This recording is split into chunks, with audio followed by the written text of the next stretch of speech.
This is Dr. Tami Dean, and you are listening to the Equity Hour podcast. I am so excited to be here with you today.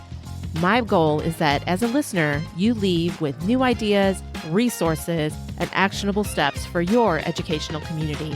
Let's explore how we can use our voices for equity and social justice today.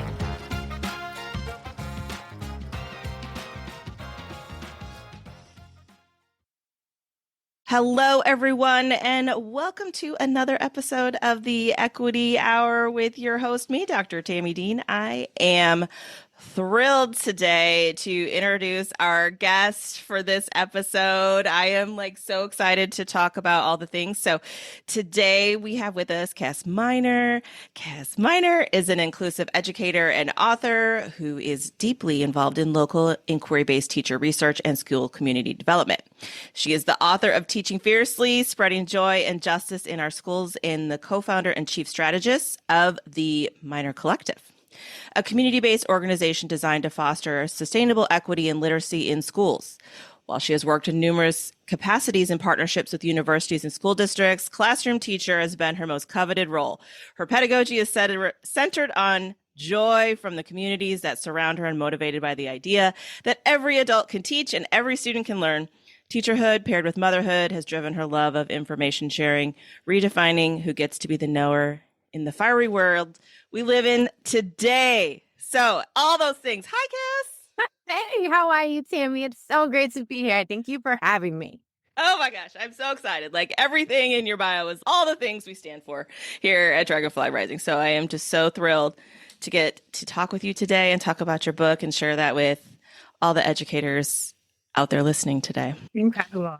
I'm excited too. It's such a great time to have these conversations too when everybody's kind of rested. The school years are starting and it's what are the things we want to try for this year? What do we want to aspire to? I think it's the best time to have that conversation. Oh, absolutely. Absolutely. So I want to get started. Each episode, as you know, I start with the idea that I believe equity work is a journey, and it's a marathon. It's not a sprint. It's not a one-time professional development workshop, and that we each have our own individual journey through this work. And so I would love if you'd share just a little bit about your personal work or personal journey, around this equity work and experience. Yeah, absolutely. I started at the work in education, certainly in my student life, right? As a young person growing up in the 80s and the 90s. I actually went to school all over the country. My dad was in the military. My mom we were just following him wherever his work took us. And so it's funny when we talk about our journey. I think we have to talk about our journey when we began teaching, right? But it really began much earlier. And so I had this interesting experience where I was going to schools across the country. And the military is this strange, socialist land, and that there's this diverse peoples, and everybody's parents are wearing the same uniform when they go to work. If you live on base, everybody's wearing that, living in the same exact house. So it's a really, really different paradigm. But when I was in middle school and high school, we moved off base, and I went to schools that weren't really military families. And so it was a completely different experience for me. And I think my journey starts in understanding the importance of equity and just seeing the different landscapes that exist, in the same federal system that everybody who goes to public school at least belongs to, or, to a certain extent, any other form of school. It's really different. And there are different people who get different things just by way of how they're born, where they're born, who their family is. So that was very clear to me. I was very young. But out of college, I went straight to working in south side of Chicago, urban environment, had never lived in the city before. I was thrown into a school system and I was super unfamiliar. And I was I thought I knew something. And you just, it's this learner stance, I think is really important. Knowing that just by way of who you are, you'll get different things. And the equity is really important to understand. That's real.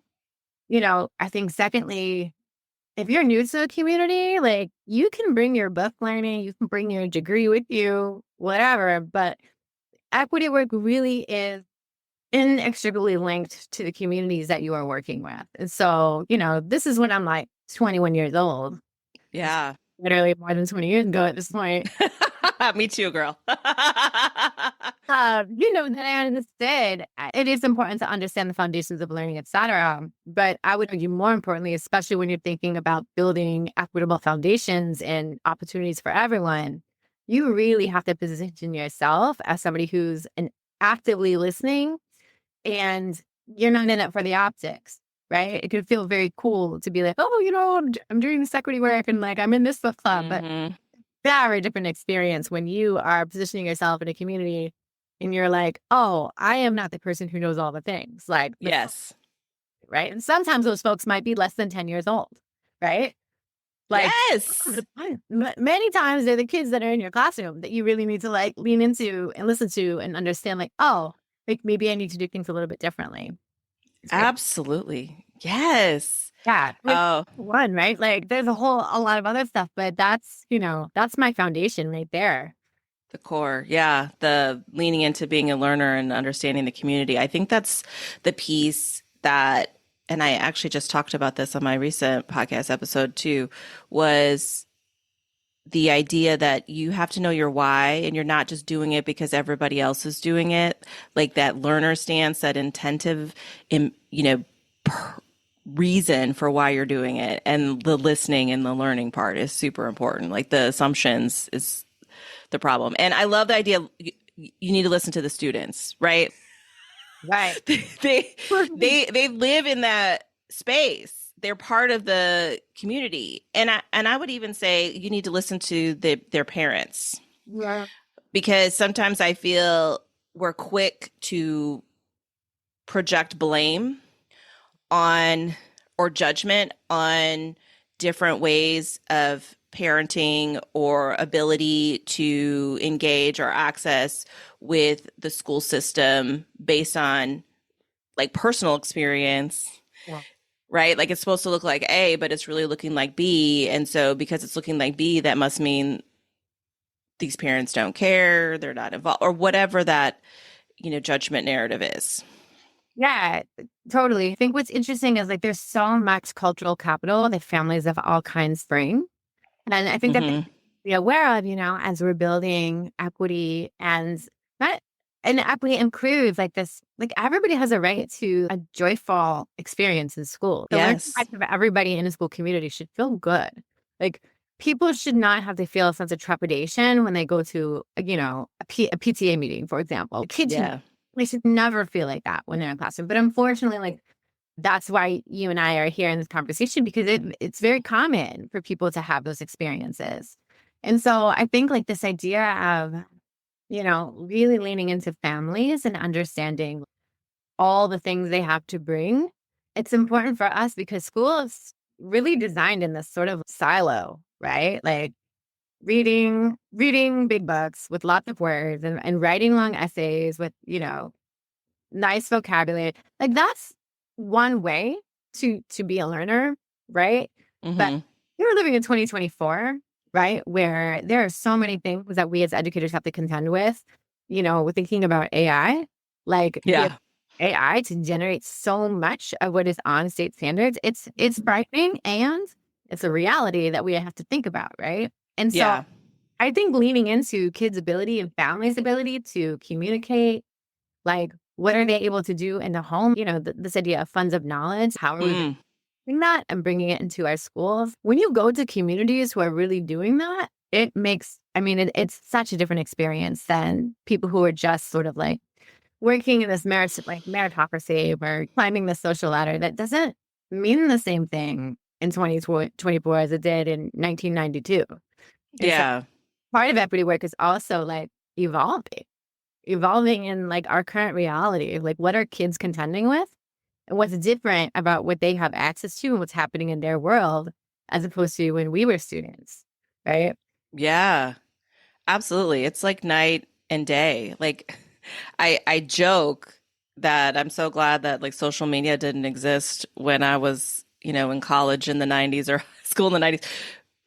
Just because the implications of that, right? Like it was safer to learn and experience the world without everyone seeing what you were doing.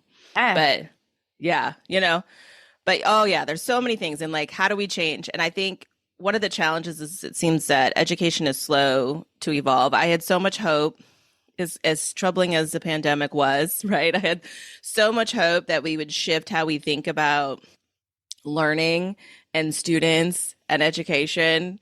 And then I feel like we doubled down because we got into this, narrative about learning loss, which I don't agree with that term, but we can talk about that later. But because Yeah.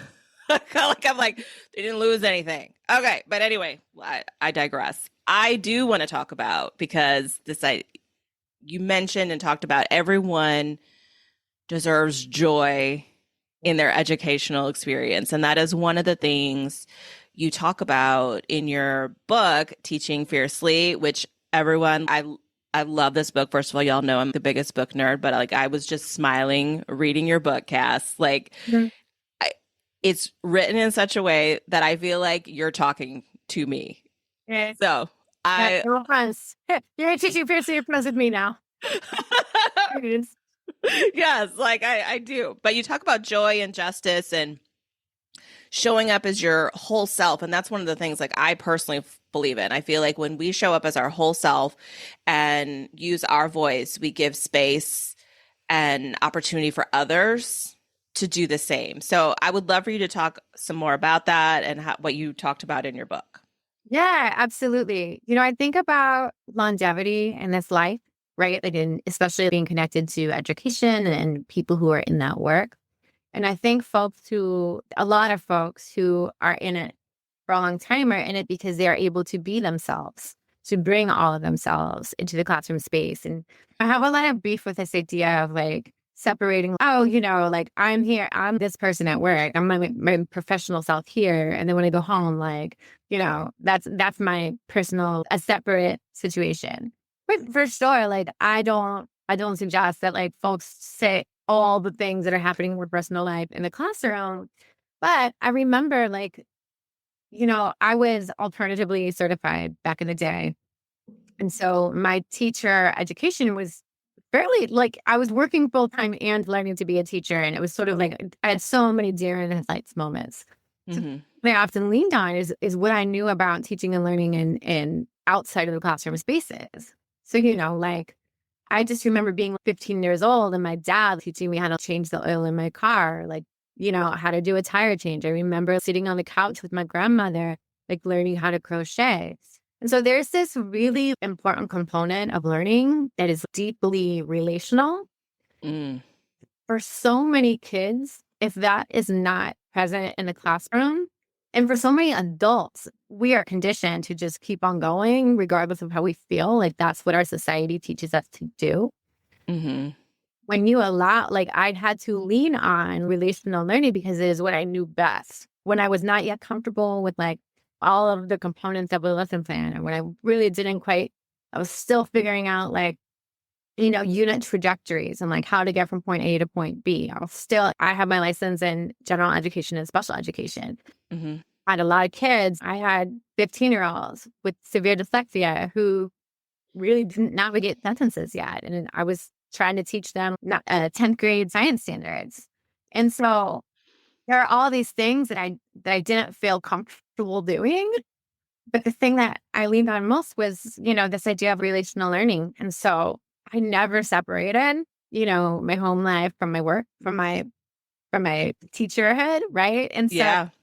my students have always known, my pet. They know a little bit about my kids. Like when I got married, I met my partner Cornelius my first year of teaching. Like, so he's always been part of like my pedagogy, essentially, right?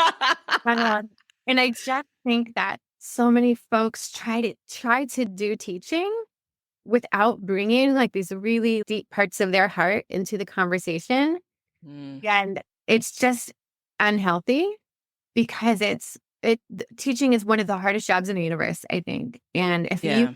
reading pieces of yourself from the long hours in the classroom and from the intense issues that you have to work out, like you're not going to be able to fully give it your all in solving these problems because the most important pieces of you are somewhere else.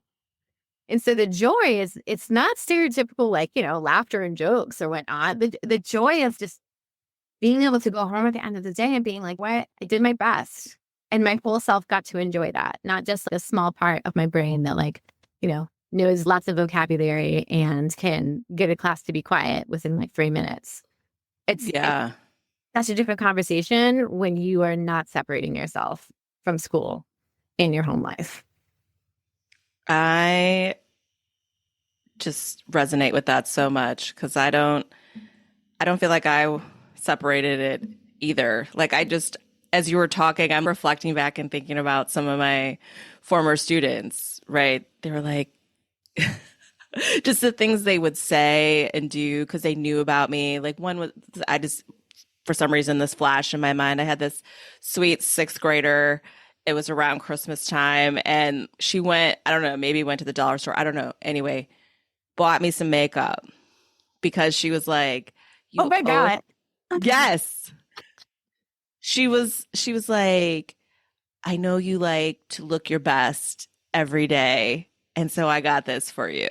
Right. Or, even a college student came to find me the next semester and brought me my favorite coffee because they knew what my favorite coffee was to like thank me for this semester before. Right. But those are little pieces of me that don't seem important, but they are. Like I, the relationship is so important because I also feel like with this bringing your heart and your whole self in the relationship, you give space for the humanity of the things that happen with the students in your room. 100%. And I also think, I know there are naysayers, right? Like, and usually that comes around boundaries, right? Like, where do you draw the boundary between what you're giving in school versus like what you're preserving for yourself? And certainly, we're grown-ups, right? So we can make those distinctions. But I also want to say the way our physiology is designed, like biologically, is that you are not, in fact, even if you think you are, separating your brain from your heart Mm. and your instinct in school. Like, rather, I mean, one of the things that I'm a huge proponent of is teachers listening to their instinct. Like, what are your instincts telling you? And so often we are stifling our instincts and we are stifling what we feel in our heart. And we are just moving with our minds because that's what we're taught to do. And we want to be rewarded. And society, and especially school, rewards folks who can follow directions or do the directive. And right now, we are living in an educational landscape that's putting forth a lot of directives that are not good for children, that are not good for Oh, teachers, right? And yes. so even if you think like, oh, I don't bring my personal life into school, you're just stifling it.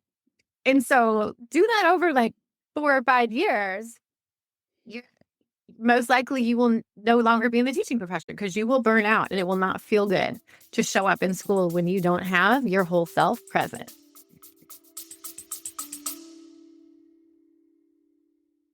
Interested in learning more about equity coaching for you or your educators? Sign up for a free connection call with me, Dr. Tami, to discuss a personalized plan. The link is in the show notes.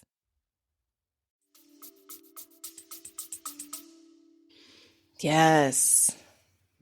Yes, absolutely. I agree with that. Oh my gosh. I know it's a lot.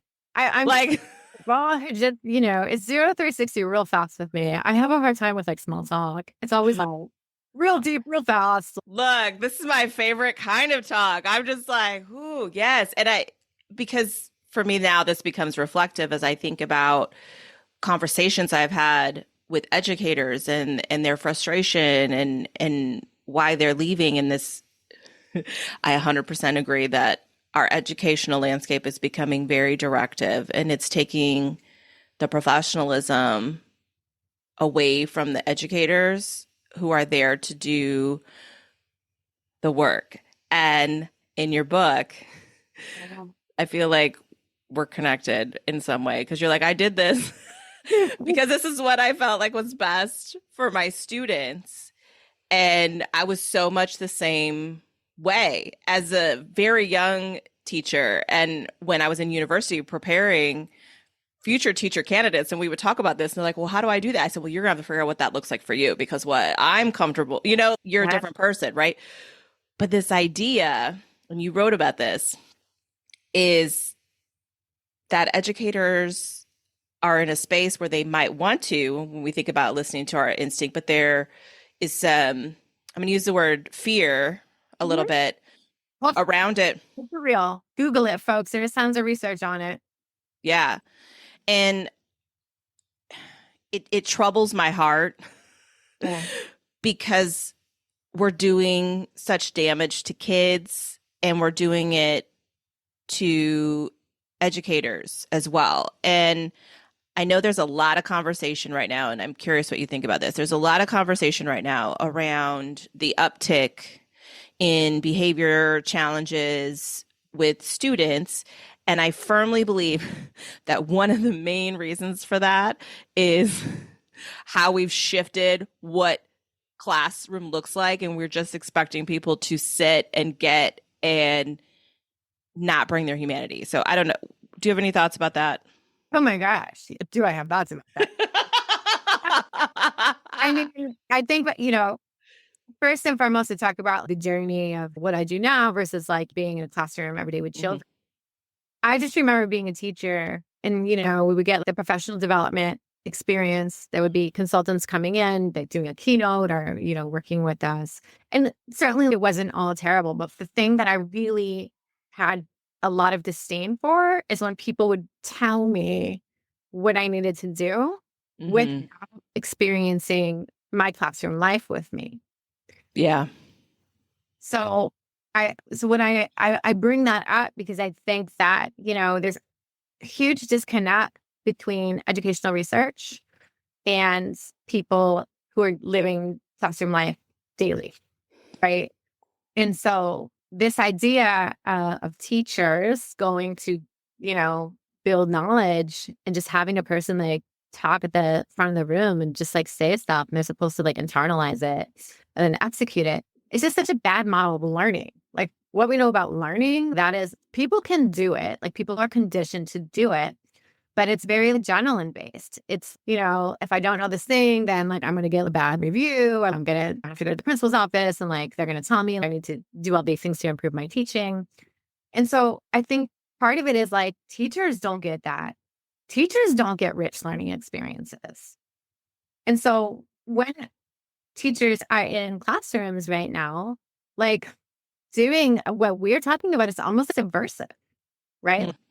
Developing relational learning, like inquiry based curriculum, teacher created curriculum, like is super rare. Unless you're a high school teacher, you probably aren't making a lot of your own curriculum. And Mhm. so I think this idea of like humans, whether or not they're kids, are teachers like generating questions and wondering from their own selves, their own communities. That's so rare. And that is the most joyful way to build learning experiences based off people's curiosity. And so you Right. all of this, and this is just it's very market driven, right? Like you have all this curriculum being created, and certainly like it is research based, and there's a lot of I'm not knocking like curriculum, right? Because teachers use Right. time to write like 4 different curriculums. But I am knocking this idea that teachers fear being like agents of adaptations in their community of learners. Like you should be able to adapt a curriculum. You should be able to revise it based on what your kids are showing you. Like Yeah. pulling on the rug and disconnected because reading about Paul Bunyan isn't meaningful to them. Right? Like, Right. Yes. well, but I can like choose a different text and and I can follow a similar lesson trajectory that the curriculum is suggesting. And so I think this sit and get idea of learning it's just bad. Like we just know as researchers and people who study like human learning, it is on the bottom of, the ladder in terms of how to design learning for people in ways that's sustainable, like longitudinal, and that they'll remember like in the future. It's literally the worst model of teaching. And yet it is like so prolific in professional development. And so I mean, I'm all about, we got to change it up, folks. And people who are supervising teachers, like, need to be cool with that. Like, they need to support that. The conversation needs to stay open. It can't be like, oh, I'm afraid to change it up because, so and so said I had to do it like exactly as it's written. And I just learned from a good friend of mine, Colleen Cruz. We do a lot of work together. Um, no parent's commercial curriculum has been designed with students with disabilities at the center. Zero. Oh. It's just keeping that in mind when we're telling people to do things exactly as written. Sit here, learn this. So I just, if we think about that, it's a really nice way for us to feel the call to do the inquiry work of revising curriculum that matters and makes a difference for the kids in front of us.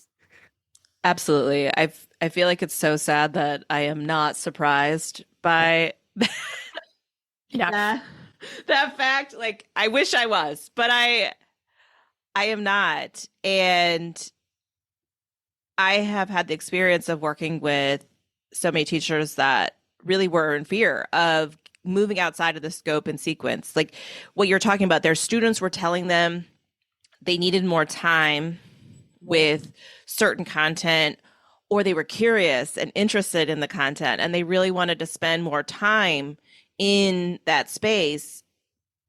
But the narrative is they can't because they need to get through all of this and prepare, for a standardized test, which when we talk about, that's the worst type of learning. And I think about this all the time and it troubles me. This sit and get test prep type of experience that we're giving to students ignores research that says when we engage in critical thinking, inquiry-based, creative, curiosity learning, when we do all these higher level thinking, we're going to do just fine on a low level multiple choice standardized test because we're able to engage and think in our brain, and we actually do worse on standardized tests when that's all we focus on. Right. 100%. And I think, I also don't want to be all like doom and gloom, right? I know. I don't want people to feel like despair after they listen to that. I do want to say, when we think about, the work that y'all do at Dragonfly and my partner and I do with the Minor Collective in community with so many people, is we partner with school communities and some of our central focus is reinvigorating creativity and curiosity in classroom spaces. Yes. And it's not separate from a commercial curriculum necessarily. Mm-hmm. It does put the onus on humans in the room to really think about, how are we connected to our community of learners that we're working with? Mm-hmm. How can we use what we know about research, what we know about learning in connection to what we know about our learners? So, I work with this amazing school in Brooklyn for quite a few years now. And I had such a lovely time working with K-2 teachers. And we did a huge study on creativity and curiosity in the classroom. And part of it is reading the research, teachers an opportunity to play with the idea that you and I get to really think about a lot.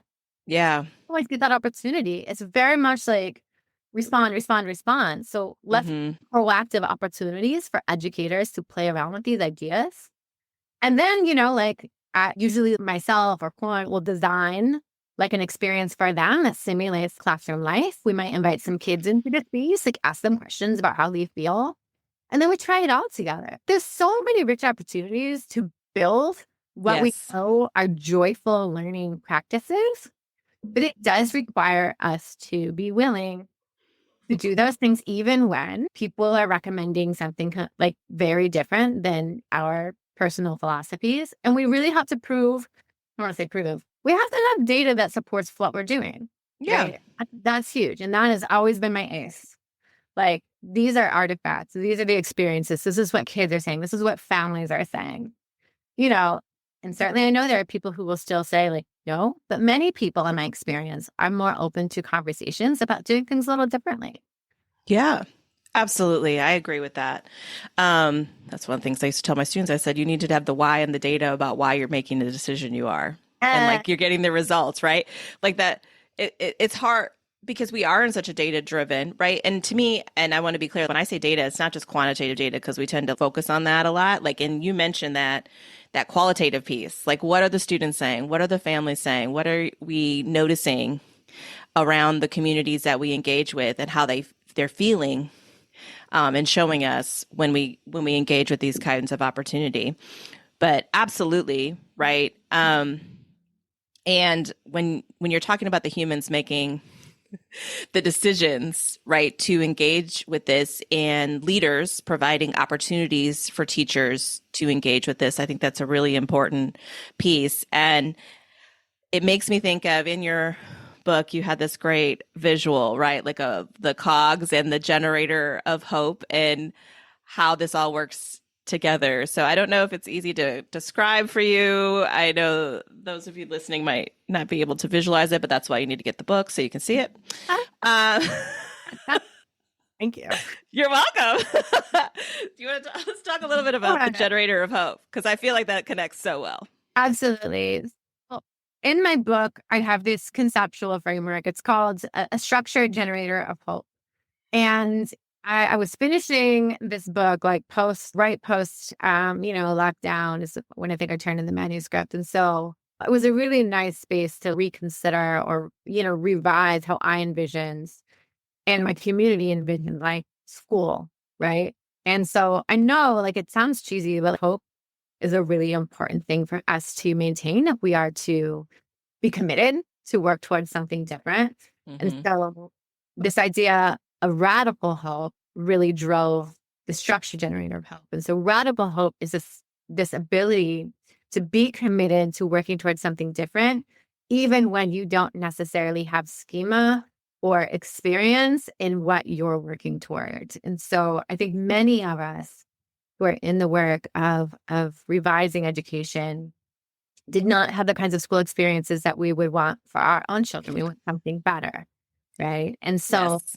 it starts with like, on the left side of this generator, and you can actually go to my website, kassincorn.com, and at the bottom of one of the pages, like you'll see the visual there. So if you want to check it out, it's there. But on the left side of this visual, it's like all of the things that are problematic in terms of like people being able to not just experience joyful learning, but have a tendency to, work in the realm of injustice, right? So Mm-hmm. competition, hierarchy, monolingual experiences, like just really quick and fast transactional learning spaces, like this expectation that, if you do X, then you get this thing. So perfect example is homework. If you did your homework, then you get to go to recess. If you didn't do your homework, then you have to stay inside and just be in this empty classroom with me, right? Like it's this idea, like deservedness is like a big thing that Mm-hmm.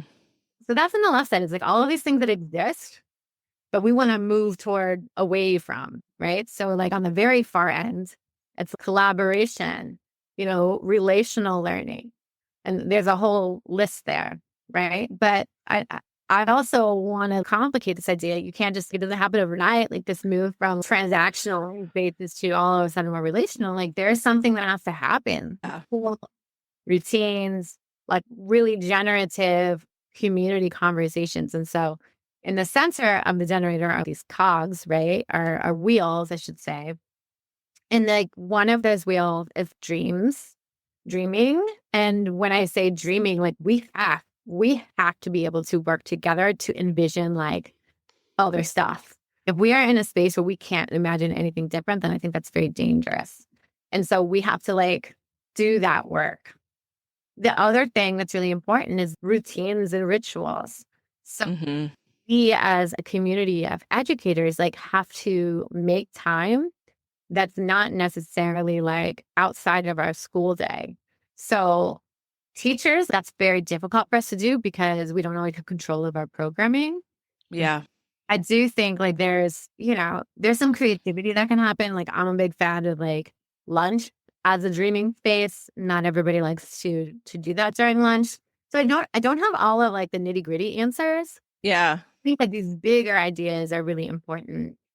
And Yeah. then the idea of like nourishment. How are we feeding ourselves? Like educators output, the output of like love, care, ideas, organization, like literal snacks even it's just so immense. Yeah.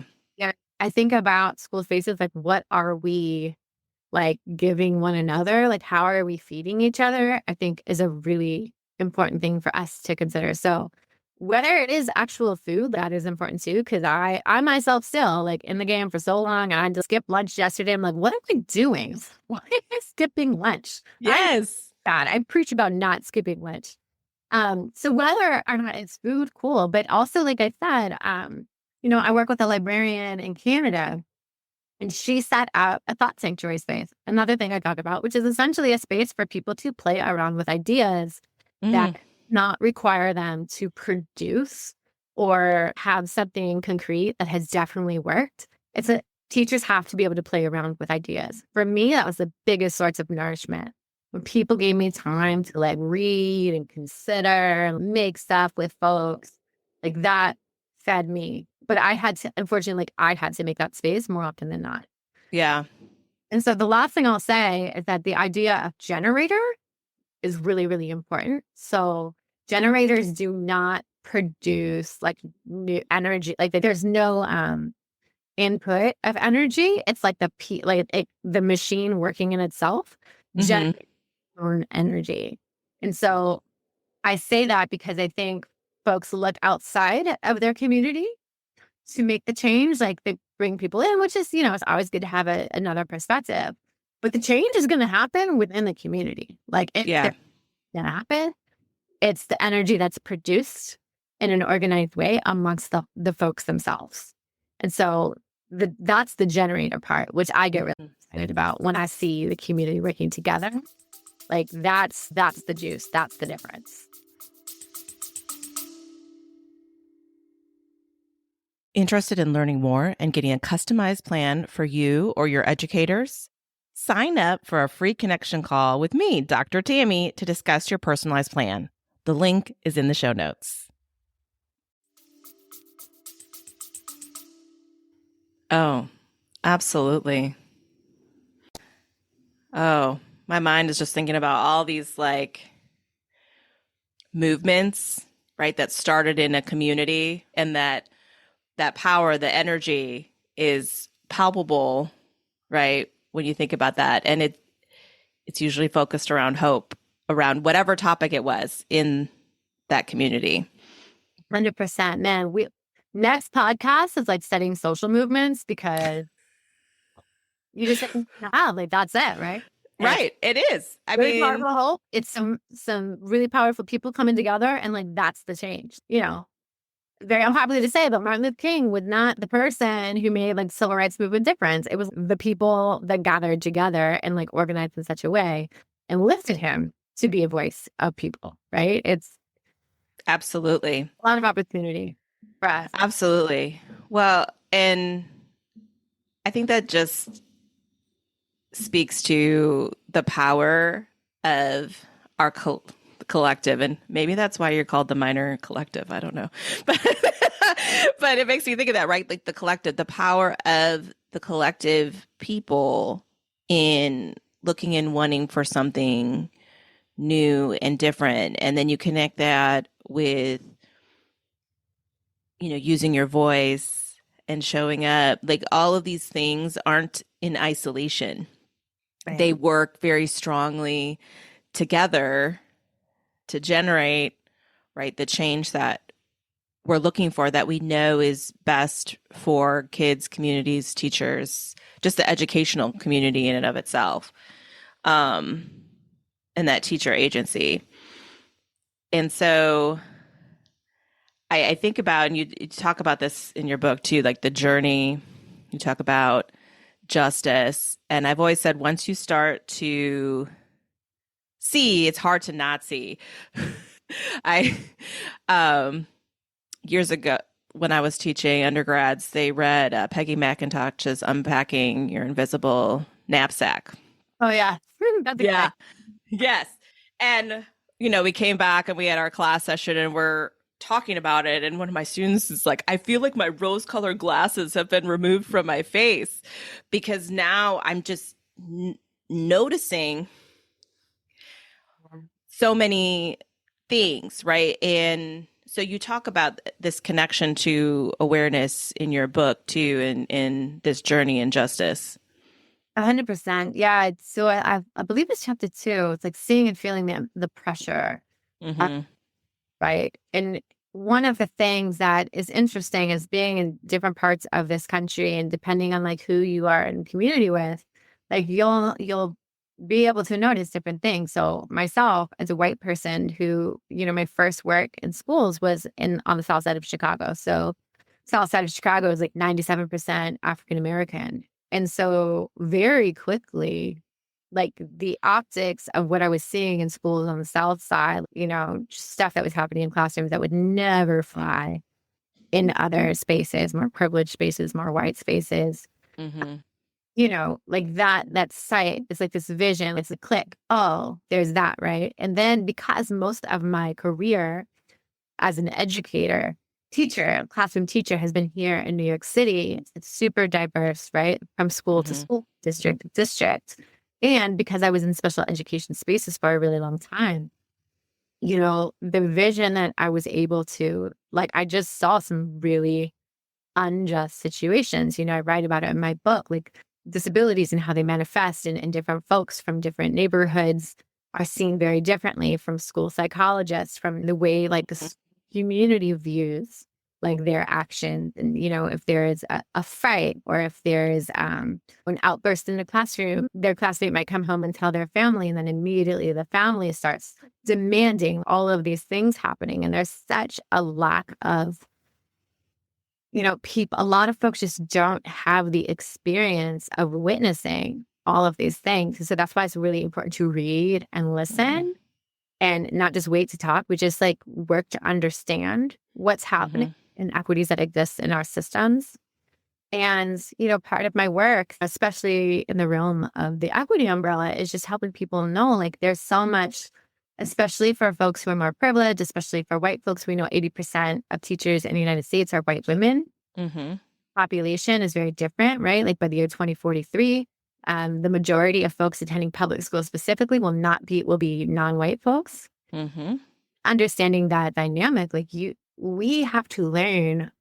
When I say we, I'm talking about we white people, and it's not just a white, non-white situation, right? Like there's folks from other races and ethnicities that certainly carry privilege, that certainly like subscribe to some dominant ideals. Like it's really important for us to like be fine-tuned to what kids are experiencing in schools, what's Mm-hmm.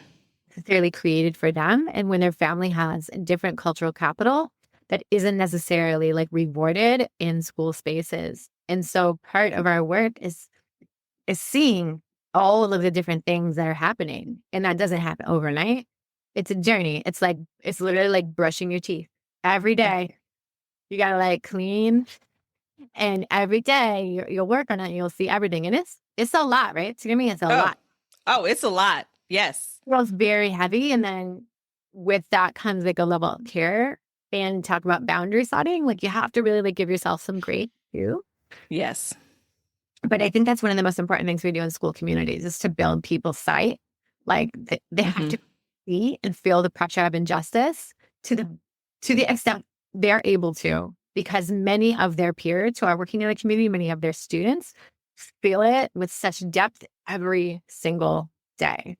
And so when we have folks who are feeling the injustice too, who have power and power and agency in ways that kids and families do not, Mm-hmm.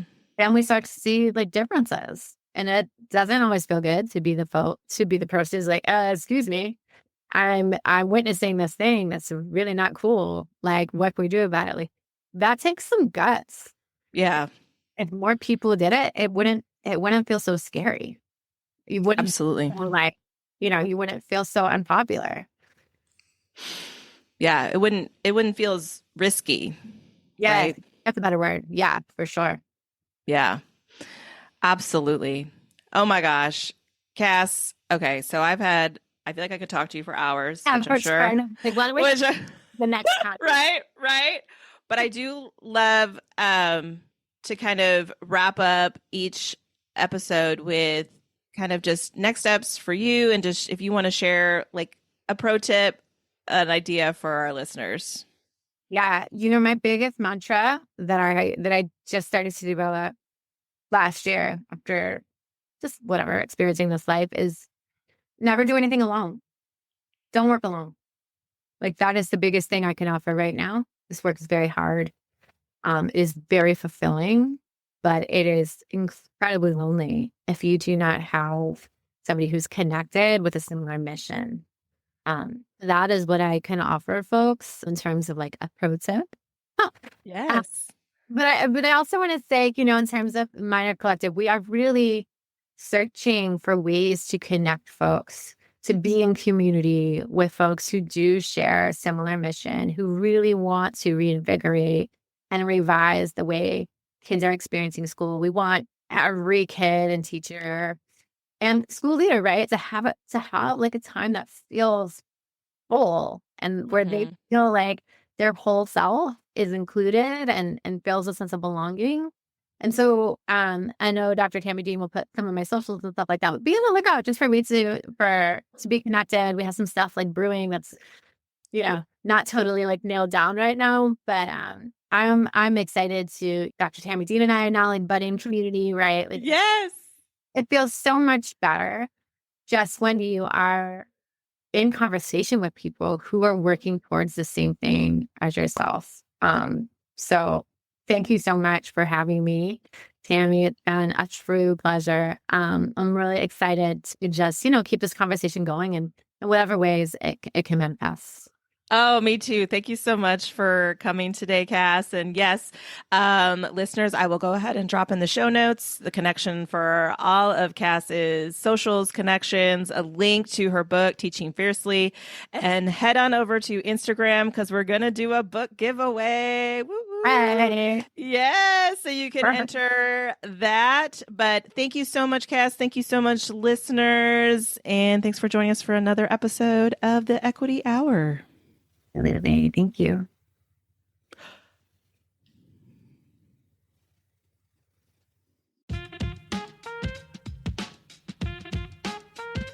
This wraps up another episode of the Equity Hour podcast with me, your host, Dr. Tami Dean. Make sure to check out the show notes for any resources, links, and next steps from today's episode. Head on over to Instagram and give us a follow at Dragonfly Rising LLC for more tips, resources, and opportunities to connect. Thank you so much for joining us. And remember, intent is not enough. Action is necessary. How will you use your voice today?